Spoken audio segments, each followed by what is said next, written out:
Very good afternoon and welcome to Lunchtime News here on TV1. You're joining me, David Paldano. Now, before we head into your stories in more detail, let's first take a look at your headlines this afternoon. Vimal responds to the demands of apologizing to the nation. Are the COVID-19 figures accurate? 1,000 rupee wage of estate workers to be gazetted. Government to review all free trade agreements. Now on to our top story this afternoon. Vimal Veeravansa responded to a demand made by SLPP General Secretary, Attorney at Law Sagar Karyawasam, who urged Vimal Veeravansa to apologize to the nation for his comments on the SLPP leadership.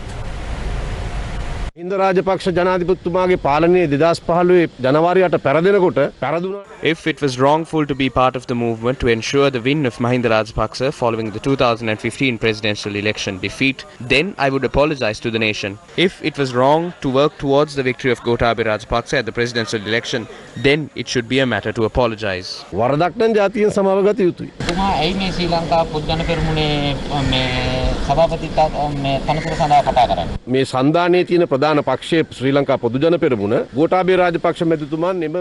commented on the SLPP leadership on the basis that President Gotabaya Rajapaksa must hold a high position in the party.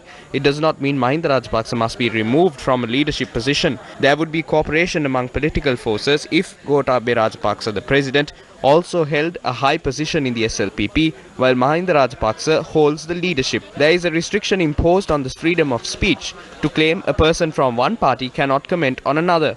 එහෙම ප්‍රශ්නයක් නෑ. ඒ එක එක්කෙනා හදාගත්තු පටු සීමාවල්. පාර්ලිමේන්තුවේදී නවක മന്ത്രിවරයෙක්ම ඔබතුමාට මේ වාක්‍යපහර එල්ල කරන්නේ. ඔබතුමා ජේෂ්ඨයෙක් හැටියට මේ ගැන කතා පොඩි ළමයි ඉතින් සමහරලාට ඔය බඩු මුට්ටු පොඩි පට්ටම් කරගන්නවා. ඒවට අපි එච්චර කලබල වෙන්න ඕනේ නෑ. එහෙම කවුරු හරි අපේ පක්ෂයට සම්බන්ධ වෛද්‍යවරු දෙන්නෙක් හරි කවුරු හරි If two doctors attached to the National Freedom Front or any other person from the party is linked to a foreign intelligence agency, I request the President to instruct the IGP to investigate such allegations. A statement must be recorded from the person who made such an allegation. Former Provincial Councillor Samantha Vidyarathna expressed his views on the ongoing leadership crisis within the government during a media briefing in Badulla. Attempts are being made to hand over the leadership of the SLPP to Nandasena Gotabaya Rajapaksa. He was given the presidency and a two-thirds majority as well. The 20th Amendment was passed to replace the 19th Amendment, citing it as a move to give him more powers. Now certain individuals are trying to give him the leadership of the SLPP as well. Since he has failed as a politician, some are trying to create an impression that Mahinda Rajapaksa must be given the leadership. This is a sign of things to come in 4 years. It indicates the problems that would arise at the next presidential election. They have been left helpless on the political front. The country has been destroyed. There are 3 subdivisions within the government. This is not good for the country. Tens of thousands of protesters have flooded the streets of Myanmar cities for 3 days as resistance mounts to the military's takeover last week. The leader of the coup in Myanmar has made his first TV address, seeking to justify the action amid mass protests. Meanwhile, concerns were raised in Parliament today regarding the COVID-19 figures published by the government.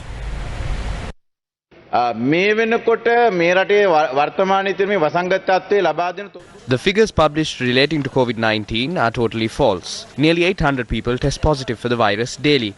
When one contracts the virus, treatment is required for at least 14 days.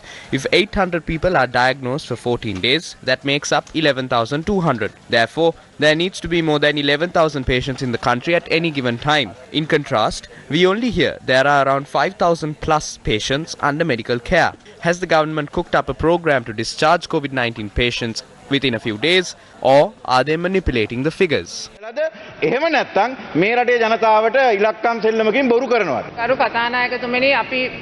Honourable Speaker, we have no requirement to conceal or manipulate any aspect of this. Certain patients are discharged within 10 days based on their CT count. While certain patients are admitted, patients who are cured will be discharged. We have not concealed the truth. I make this claim with responsibility. Sri Lanka's COVID-19 death toll rose to 365 after 9 deaths were confirmed last evening. Authorities said that a retired sub-police inspector was among the individuals who had died due to the virus. The officer had been attached to the Monoragala police. Meanwhile, 364 COVID-19 infections were detected in the country yesterday. This brought the total number of COVID-19 cases in the country to 70,235. Official figures show that 64,141 individuals have recovered from the virus. Now, while the COVID-19 situation continues in the country to batter our nation immensely, rising the cost of living has also compounded the woes of the masses further. Our Newsfirst cameras went out into the streets of Colombo today to obtain the views of the people regarding the mounting cost of living.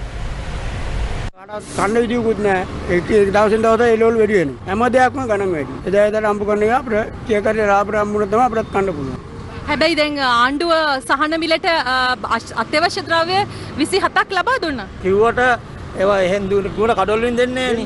කළු කඩකාරෝ ඉස්සලා කළු කඩකාරෝ අල්ලන්න ඕන. ජීවන විදම දරා ගන්න බෑ. වැලේ වැල් නැතුව ඉන්නේ. ඒවල ඉතින් කතා කරන්න දෙයක් නෑ. ඊයනම දැන තියෙන්නේ. බේට් එක ගන්න ෆාමසියට යන්න. කරන්න දෙයක් නෑ. ඒ ගැන ඉතින් කතා කරලා වැඩක් නෑ. හරිම අමාරුවෙන් තමයි මිනිස්සු ජීවත් වෙන්නේ. සතෝසේ නම් අඩු කරලා කියලා තියෙනවා. ඉතින් හොඳයි. ඒකේ පොඩි සහනයක් තියෙනවා. Plantation Industries Minister Dr. Ramesh Patirana has informed Parliament that the daily wage of estate workers that was approved by the Wages Board will be gazetted in 2 weeks.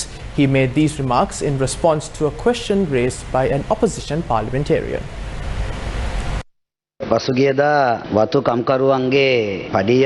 The Wages Board had agreed to provide a daily wage of 1,000 rupees for estate workers. This includes 900 rupees as a daily wage and a 100 rupee budgetary allowance. But the union comprising owners of estate companies had refused to abide by this proposal.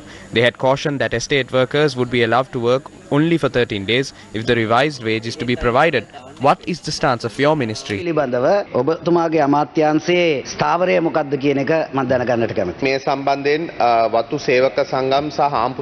Several rounds of discussions were held between trade unions and associations comprising employers. The objective of these talks was to arrive at a consensus and provide a 1,000 rupee daily wage. But given that estate companies did not respond positively, this is why we approached the Wages Board to arrive at a decision.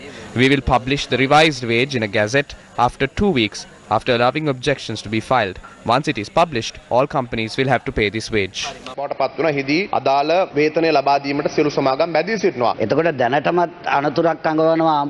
The employers are warning that they would slash the working days of these workers. What is the responsibility borne by the ministry on their job security? We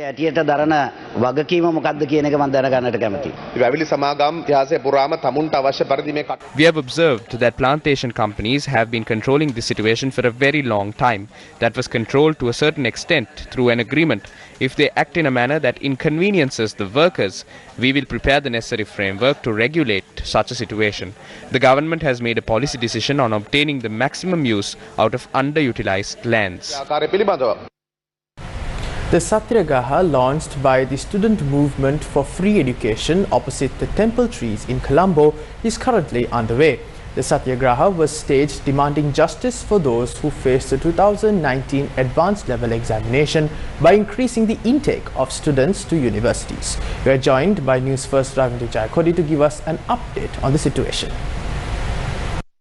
Thank you, David. I am right in the site where the protest is organized by the Inter-University Student Forum, and they are demanding the government to increase the fund allocations for the education sector of the country. And now this has turned out to Satyagraha, and these protesters, short while ago there was a tense situation happened between the Kolpiti OIC and the protesters while we tried to remove these protesters from this site, and it's back over to you. Thank you, Ravindu, for that update. Meanwhile, journalists raised questions regarding the future course of action of the Presidential Commission of Inquiry that probed the April 21st attacks. The question was raised during the Cabinet media briefing today. Certain MPs might be having these issues, but that is why a proper report has been compiled. The report will be comprehensively discussed and then released to the public. Then these questions will be answered.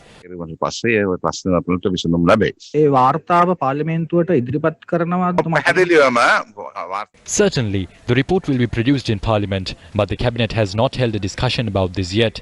The Cabinet was of the stance that this should be given a special date to be discussed. A date will be named soon. The Cabinet of Ministers has decided to review the regional trade agreements and free trade agreements involving Sri Lanka.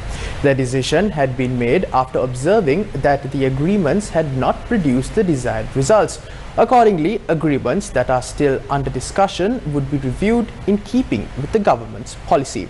Meanwhile, Cabinet approval has also been granted to allocate lands in 8 industrial zones on a 35-year lease basis for 22 investors.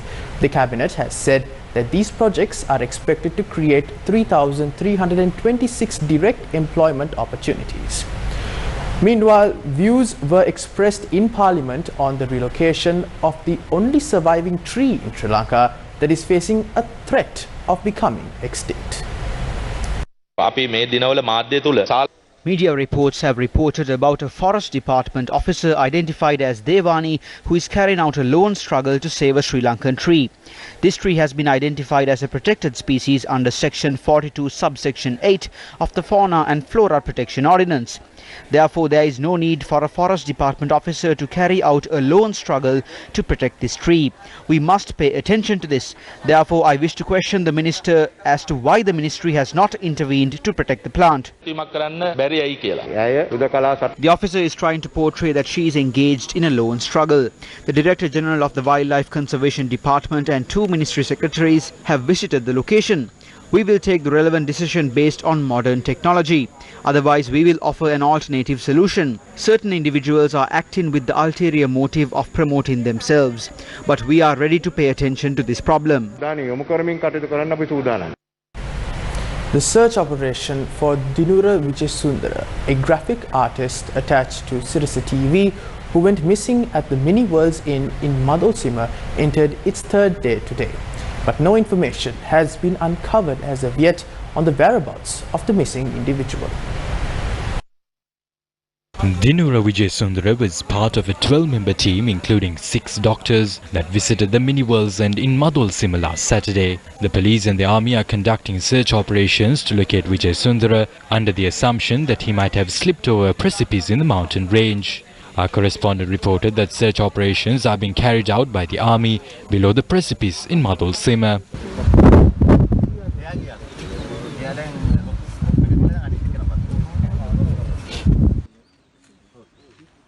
Officers attached to the police and other security units have also joined the search operation.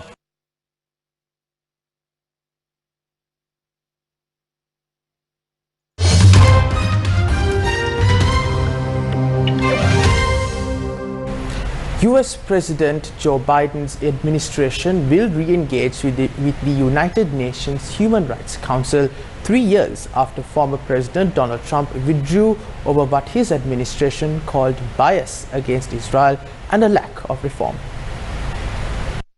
Secretary of State Anthony Blinken will announce that the United States will return to the Geneva-based council as an observer. A senior State Department official said they intend to do so knowing that the most effective way to reform and improve the council is to engage with it in a principled fashion.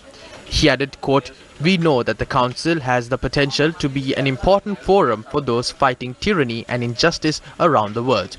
By being present at the table, we seek to reform it and ensure it can live up to that potential," end quote. The next session of the 47-member Geneva-based council is due to start later this month.